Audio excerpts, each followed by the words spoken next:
এক একে দুই, 4 গুণে 40। আচ্ছা, ওরে বাবা, আর মাত্র 40 দিন বাকি।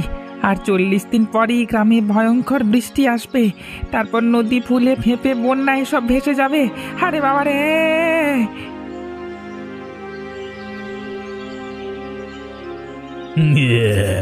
ওই দেখো, পাগলা গোকুলের খ্যাপ আমি দেখো। নিজেকে বড় পণ্ডিত মনে করে, ওখানে গাছের নিচে বসে বসে দেখো অঙ্ক করছে। কি রে পাগলা গোকুল, তোর অঙ্ক কি বলছে শুনি?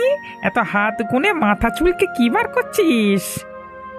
ভয়ানক বিপদ আসছে গ্রামে, খুব জোরে বৃষ্টি আসবে গো। কি সব বলছি? কি সব বলছি রে বাবা? তুই কি শহরের বড় বড় পড়াশোনা জানা লোকেদেরও হারিয়ে দিবি নাকি রে তোর এই অঙ্কের মাধ্যমে? দেখো না, এমন ভান করছে যেন জগতের রহস্য আবিষ্কার করেছে নিচে। আমার উপর হাসছে। তা কি বিপদ আসবে রে? আরে ছাড় তো, পাগলের কথা শুনে কোনো লাভ আছে? তোমরা বুঝতে পারছো না গো, আমাকে বিশ্বাস করো তোমরা, এই গ্রামে ভয়ানক বন্যা হবে, আকাশ ফুঁড়ে বৃষ্টি আসবে। তোমরা তোমরা এখন থেকে যদি কোনো প্রস্তুতি না নাও, তাহলে কিন্তু সব জলে ভেসে যাবে। শুনেছিলাম বেটা তুই নাকি একবার খুব করে কচু খেয়ে পাগল হয়ে গেছিলিস। হ্যাঁ, ওই জন্যই তো মাথায় কচু পোড়ার মতো বুদ্ধি। চলো চলো, বেটাকে আনন্দ করে নিজের মনের সুখে অঙ্ক করতে দাও, আমরা নিজেদের কাজে যাই। হ্যাঁ হ্যাঁ, এখানে দাঁড়িয়ে দাঁড়িয়ে আমাদের ছেলে খেলা করবার সময় নেই। ওসব বাজে কথা ছাড়ো। ওরা মরুক গে যাক, তাতে আমার কি? এই যা কচু পাতা নিয়ে এসে জড়ো করেছি, তাতে এবারে আমার ব্যবস্থাটা অন্তত উদ্ধার হয়ে যাবে। তারপর যার বিপদে পড়ে আসবার ইচ্ছে হয় আসবে।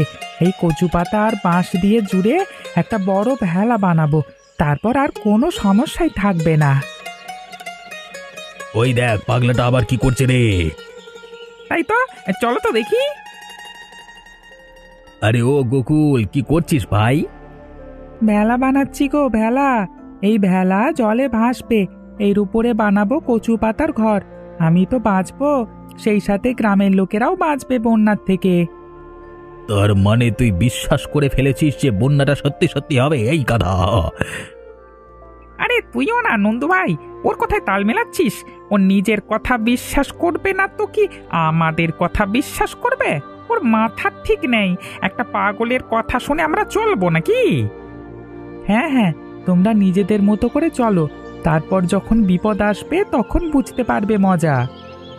আচ্ছা আচ্ছা, তুই তোর মজা নিয়ে এই কচু পাতার ঘর বানা, আমরা চললাম। হ্যাঁ হ্যাঁ ভাই পাগলা গোকুল, তোর ভেলা হয়ে গেলে আমাদের একটু দিস। হ্যাঁ, আমরা চড়ে দেখবো।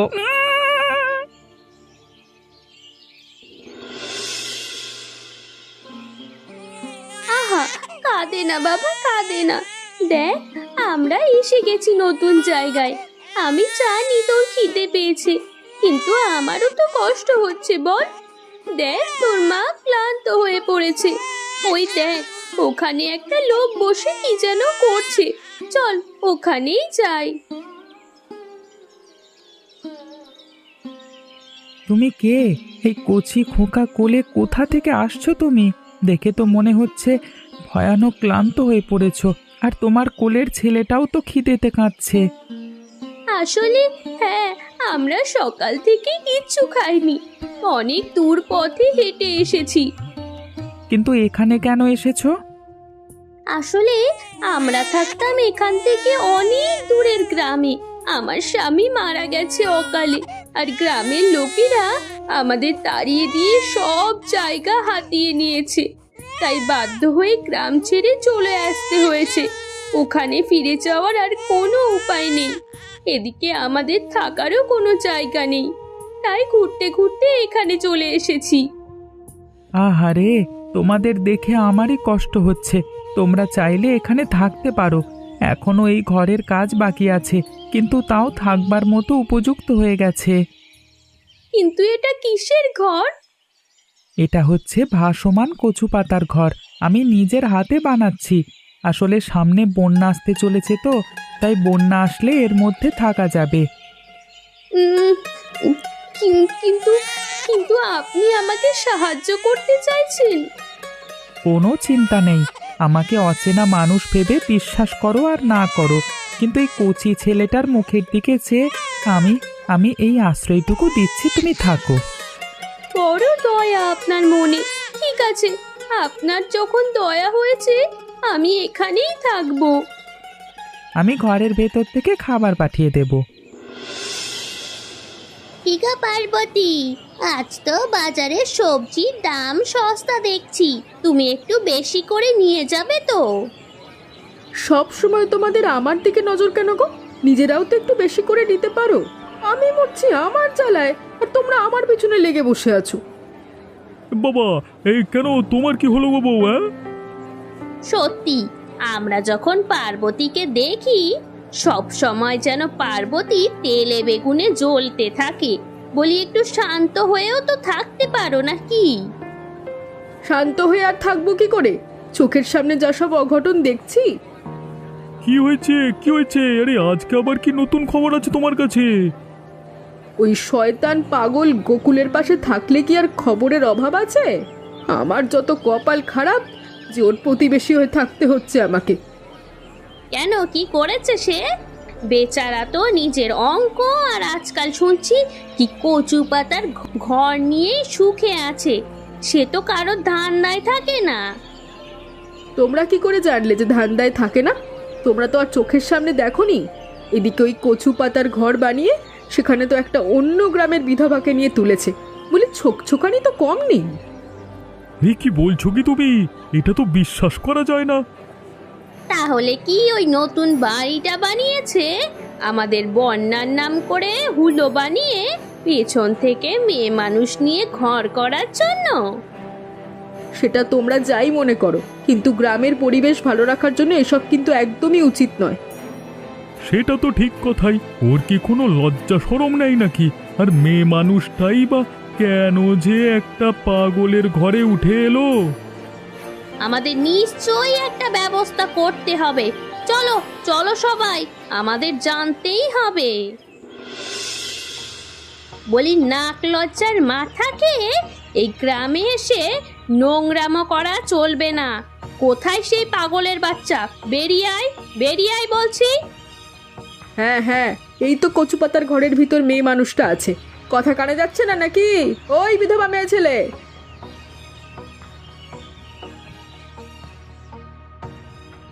নিজের স্বামীকে মেরে পাগলের ঘর গোছাতে এসছিস?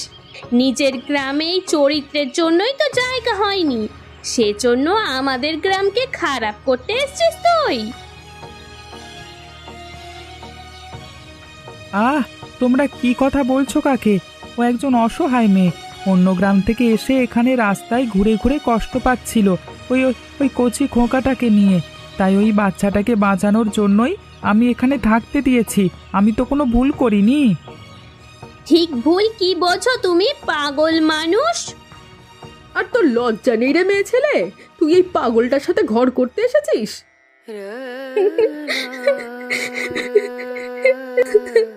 তোমরা এরকম করে কথা বলো না গো।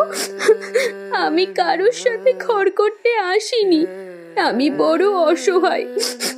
আমি নিজেও এখানে থাকতে চাইনি, কিন্তু আমার খোকাটা মরে যেত। যদি আমি এখানে না আশ্রয় নিতাম, আমার সত্যি খোকাটা মারা যেত। তোমরা এরকম পাষাণ কেন গো? যখন ও রাস্তায় ঘুরে ঘুরে কষ্ট পাচ্ছিল তখন তো কেউ ওকে সাহায্য করনি, বা ওর খোকাটাকে একটু দুধ জলও দাওনি। তাহলে এখন তোমাদের গায়ে ঝাল লাগছে কেন? দেখেছো ওই পাগল কিরকম ভালো ভালো কথা বলছে এখন? কেন, তোর অঙ্ক এখন সব বন্যার জলে ভেসে গেল নাকি? ওগুলোকে না ছিনালি বলে রে। ভেতরে ভেতরে নোংরামো ভরে রেখেছে, আর আমাদের চোখে পাগল সেজে ঘুরে বেড়ায়। আমাকে ক্ষমা করে দিন, আমার জন্য ওনাকে কিছু বলবেন না। আপনারা বিশ্বাস করুন, আমি আমি মানে আমার খোকাটা একটু ঠিক হয়ে উঠলেই আমি চলে যাব, আপনাদের কথা দিচ্ছি। ভাগো বলছি এখান থেকে, ভাগো। আমি পাগল না, তোমরা পাগল। উল্টোপাল্টা কথা বলতে এসেছে এখানে। একদম উল্টোপাল্টা কথা বলবে না বলে দিচ্ছি। আমি তোমাদের খাই না পড়ি যে আমি তোমাদের কথায় চলবো?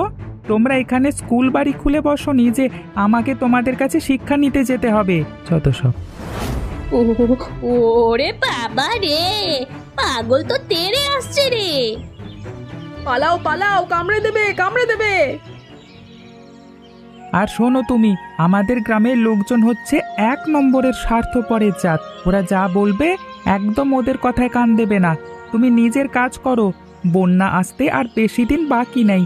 আমাদের সব কিছু গুছিয়ে নিতে হবে। মাত্র 25 দিন বাকি। 25টা দিন কষ্ট করে নাও, তারপর দেখবে ওই শয়তানদের দল আমাদের পায়ে এসে পড়বে। তখন দেখাবো মজা। আচ্ছা, একটা কথা বলবো আপনাকে, মানে একটা কথা জিজ্ঞাসা করব। হ্যাঁ বলো, কি বলবে? আপনি কি সত্যি সত্যি পাগল, না মানে গ্রামের লোকেদের দিকে তেড়ে গেলেন? আমার কিন্তু দেখে বেশ হাসি পাচ্ছিল। আরে বাবা, গ্রামের লোকে তো তাই বলে। আর তাছাড়া পাগলই হই বা যাই হই, আমি অঙ্ক করতে জানি। আকাশ দেখে বা বাতাসের গতিবেগ বুঝে বলে দিতে পারি পরিবেশ এখন কেমন আছে বা কোন দিকে যাবে। নদীর জল দেখে আমি বুঝতে পারি বন্যা আসবে নাকি খরা হবে। তাহলে তো আপনি পাগল নন, আপনি শহরে অনেক উচ্চ শিক্ষিত মানুষদের থেকেও বেশি জ্ঞানী। নিজের জ্ঞান কখনো আমি লোকের কাছে জাহির করি না। তা লোকে যা ভাবে ভাবুক, আমার কিছু যায় আসে না। আপনার কি মনে হয় বন্যাটা সত্যি আসবে? তা নিয়ে কোনো সন্দেহ নেই। তাহলে তো সবার অনেক ক্ষতি হবে।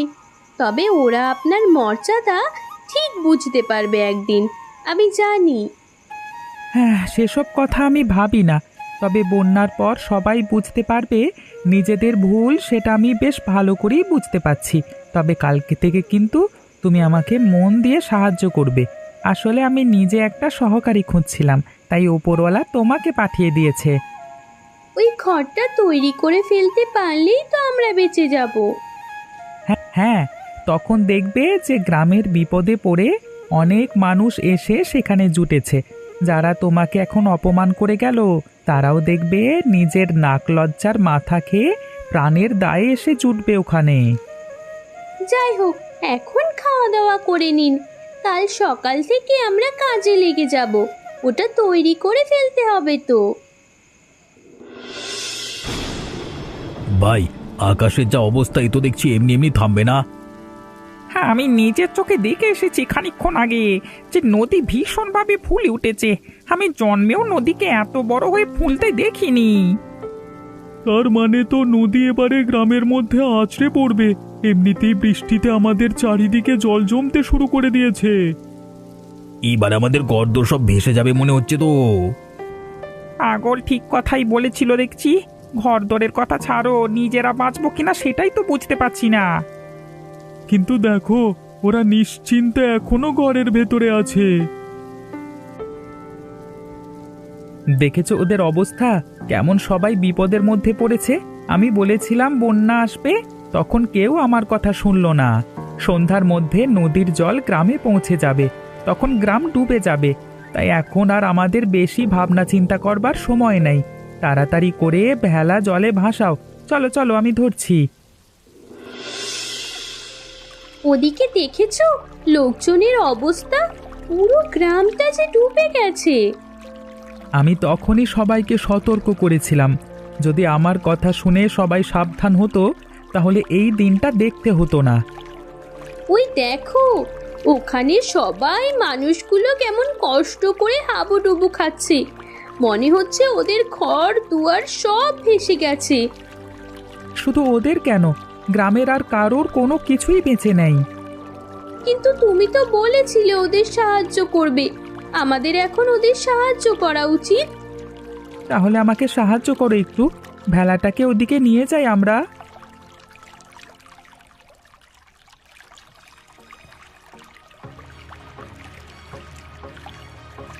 বাঁচাও গোকুলদা, আমরা এখানে ডুবে যাচ্ছি, আমাদের ক্ষমা করে দাও।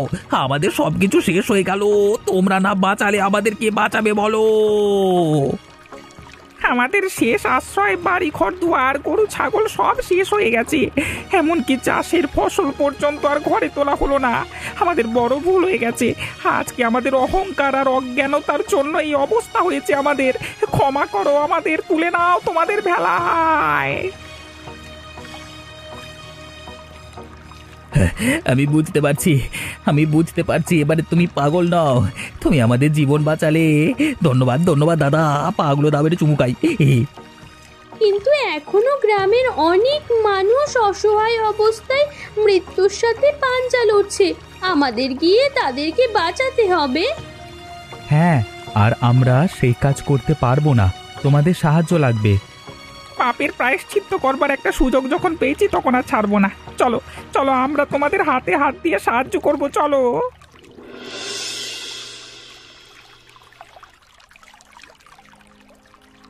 বাঁচাও, আমাদের সর্বস্ব শেষ হয়ে গেছে, বাঁচাও। এ ছেলে পুলেটি আমরা মরে যাচ্ছি। এ কত লোক ভেসে কোথায় চলে গেছে তার কোনো ঠিক ঠিকানা নেই। আমাদের ক্ষমা করে দাও ভাই, এ যাত্রায় আমাদের প্রাণে বাঁচাও ভাই। আমরা আর কোনোদিন কিছু চাইবো না তোমার কাছে ভাই। তোমরা এই দড়িটা ভালো করে ধরো, আমরা এই দিক থেকে এই দড়িটা এখানে ধরে রেখেছি। তারপর সবাই উঠে আসো ধীরে ধীরে, চিন্তা করো না, সবাই বেঁচে যাবে, এসো না। কাকা কাকা, আমরা বড় ভুল করেছি, এখন সেই ভুলের মাসুল দিচ্ছি আমরা। আমরা নিজেরা ক্ষমা চেয়ে নিয়েছি, তোমরাও ক্ষমা চেয়ে নাও। আর কেউ কোথাও আছে যাদের উদ্ধার করা বাকি? উফ, বড্ড বেঁচে গেলাম আজকে এই মানুষটার জন্য।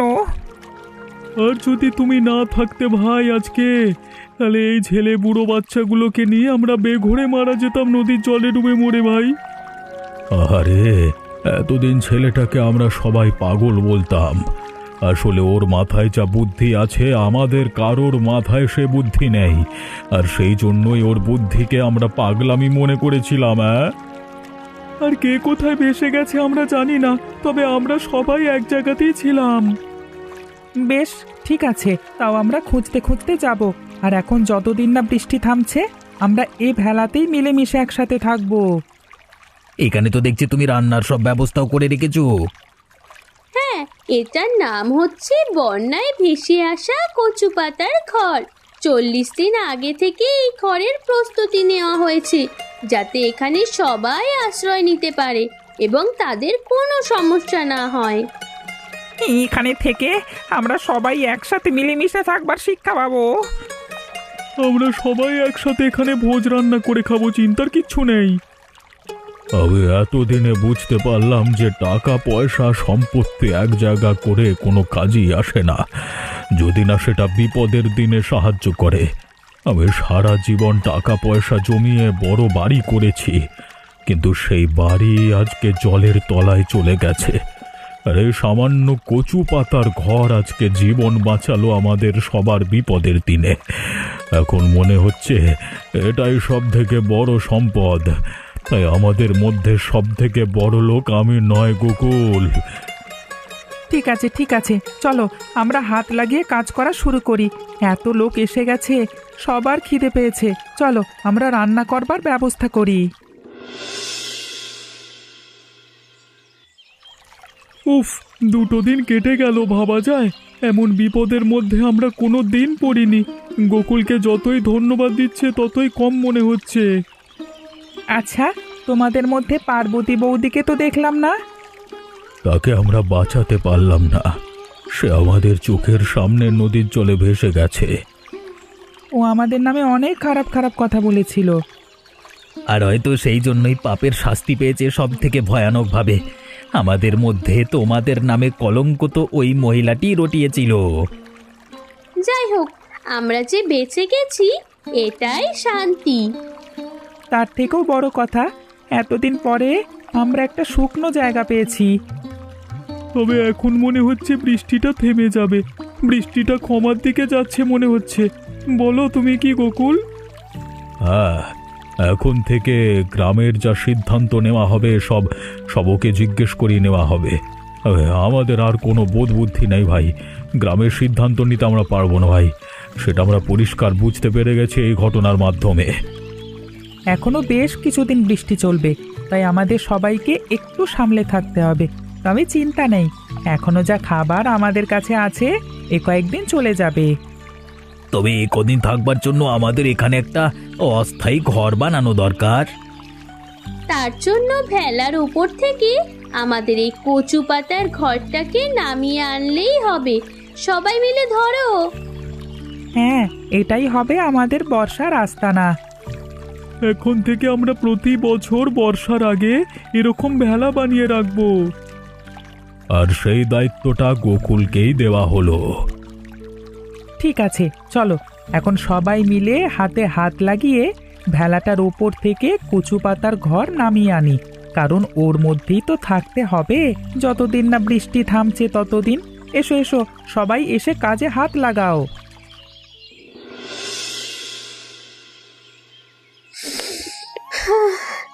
গ্রামের যা অবস্থা হয়েছিল তাতে মনে হয়নি যে গ্রাম আবার আগের রূপে আসতে পারে। তবে এই বিপদ এখন আর অনেক বছর আসবে না। এটা মনে হয় গ্রামের লোককে দেওয়ার জন্য উপরওয়ালার একটা শিক্ষা ছিল। কালকে একটা কথা শুনেছিলাম তোমার নামে। আবার কি কথা? মোড়লবাবু বলছিলেন যে গ্রামে নতুন স্কুল বানানো হবে, সেখানে তোমাকে প্রধান শিক্ষক করা হবে, সেটাও অঙ্কের। সেই দায়িত্ব তোমাকে দিতে চাইছে সবাই। উনি বলেছিলেন যে গ্রামের সবাই তোমার কাছে ঋণী, আর এটাই ঋণ শোধ করার একমাত্র উপায়। আমি অঙ্ক করেই খুশি। আমি আর অন্য কিছু জিনিস ভাবতে চাই না। তবে আমাদের ভবিষ্যৎ সম্বন্ধেও ভাবতে হবে তো, সেটা কি তুমি ভাবতে চাও না? আহা, সেটা তো ভাবতেই হবে। আর তাছাড়া গ্রামের সবাই এখন চায় আমরা বিয়ে করে নতুন জীবন শুরু করি। তোমার তাতে মত আছে তো? আহা, তোমার কি মনে হয় আমি আপত্তি করব? পার্বতী বৌদিদের ঘরটা কেমন যেন খালি পড়ে আছে। ওটা গ্রামের মানুষদের জন্য একটা শিক্ষা, আর কেউ যেন এরকম কাউকে অপমান করতে না পারে। ওই ঘরটার দিকে তাকালে সবার মনে পড়বে যে অপমান করলে তার শাস্তি কেমন হয়। অসহায় কারণ নামে কলঙ্ক রটাতে গেলে আসলে নিজেকেই আগে ক্ষতিগ্রস্ত হতে হয়, এটা তারই প্রমাণ। আচ্ছা ঠিক আছে, চলো ওদিকটা একটু বেরিয়ে আসি। দেখেছো দেখেছো তো, মানুষের নামে কলঙ্ক দিলে বা মানুষের ক্ষতি করার চিন্তা করলে কেমন হয়। যোগ্য মানুষের কদর করতে না জানলে বিপদ সব সময় আসে।